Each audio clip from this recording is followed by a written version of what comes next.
আসসালামু আলাইকুম, কেমন আছো বন্ধুরা? নিশ্চয়ই ভালো আছো।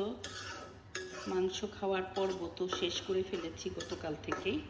তারপরে দাওয়াত ছিল, দাওয়াতে তো খাওয়া লাগে।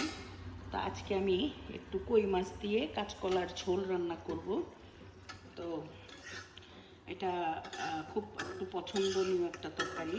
শিঙি মাছ, কই মাছ এগুলো দিয়ে কাঁচকলার তরকারি স্বাস্থ্যসম্মত তো বটেই। তারপরে তোমার দেখো, একটানা মাংস খাওয়া এটা তো স্বাস্থ্যের জন্য খুবই খারাপ। গ্যাপ দিয়ে দিয়ে খাবো, অবশ্যই খাবো কোরবানির মাংস। এটা তো আর একদিনে খেয়ে শেষ করা যায় না, আস্তে আস্তে খাবো। কিন্তু আজকে আমরা মাছ ভাত খাচ্ছি, কালকেও খেয়েছি।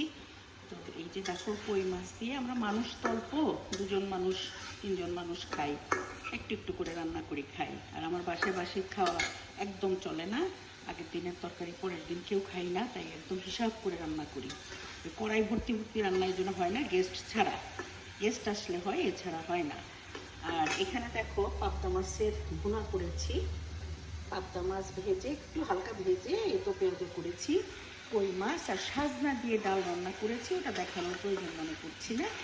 এই রান্নাটা একটু দেখাচ্ছি। আমি কাউকে রান্না শিখাই না, আমি দৈনন্দিন যেটা রান্না করি ওটাই তুলে ধরি। আর রান্না যেহেতু আমি আজকের থেকে না, আমার বয়স যখন বিয়ে হয়েছে তখন 14, সেই সময় থেকে মাটির চুলার থেকে রান্না শুরু করেছি, অদ্যাবধি আমি রান্নাতেই আছি। রান্না আমাকে করতেই হয়, আর রান্না করতে আমি পছন্দও করি। আমার এটার প্রতি কোনো বিরক্ত বা অনীহা কোনো কালেই আসে নাই। বাবুর্চি রেখে করতে পারি, এমন কোনো এটা কোনো দুঃসাধ্য বিষয় না। কিন্তু আমার বাসায়, বিশেষ করে আমার সাহেব, বাবুল সাহেব, সে আমার হাতের রান্না ছাড়া খেতে চায় না। যখনই শোনে যে আমি একটু বলে ফেলি যে এখন আর আমি রান্না করবো না, দেখি গোবেচারার মতো মুখটাকে একটু ছোটো মোটো করে চেয়ে থাকে। আবার বলি না থাক, যতদিন পারি করি না, অসুবিধা কোথায়। যে এটাকে কষাবো, কষানোর পরে একটু ঝোল ঝোল করবো। নামানোর আগে ধনে পাতা, এই যে ধনে পাতা করে রেখেছি, ধনে পাতা, দুটো আস্ত কাঁচা লঙ্কা, একটু জিরা গুঁড়া দিয়ে নামিয়ে ফেলবো।